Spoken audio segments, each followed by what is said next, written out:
by Anuradha Recording Studio, Siwan.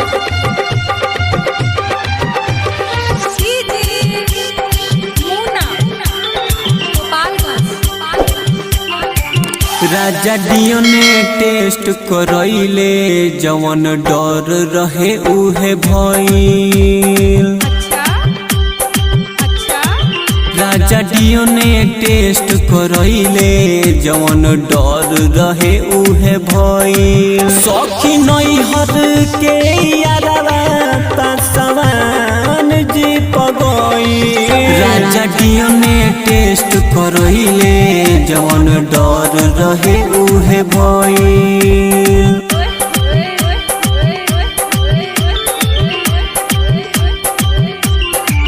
Raja deo ने test करइले जवन डर रहे उहे भइल। राजा डियो ने टेस्ट करइले जवन डर रहे उहे भइल।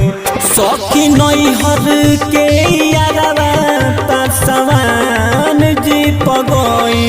राजा डियो ने टेस्ट करइले जवन डर रहे उहे भइल। राजा डियो ने टेस्ट करइले जवन डर रहे उहे भइल। Mixed by Anuradha Recording Studio, Siwan.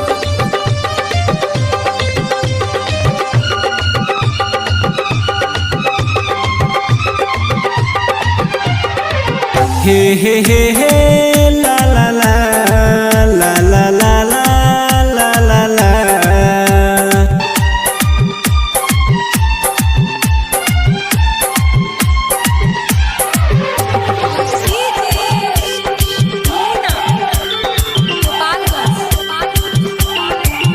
रहनी जब सखी कुआर खूबे लुटले रहनी लहार। गाँवही के गो लइका से सखी कइले रहनी प्यार।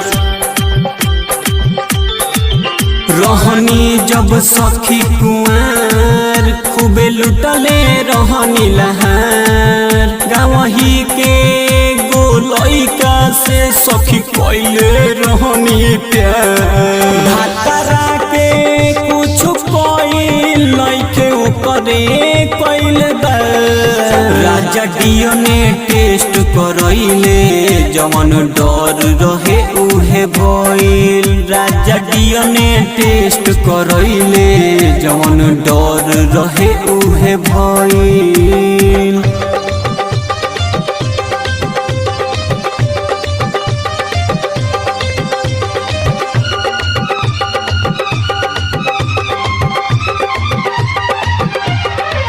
हे हे हे हे हे हे हे आहा हा हा हा हा।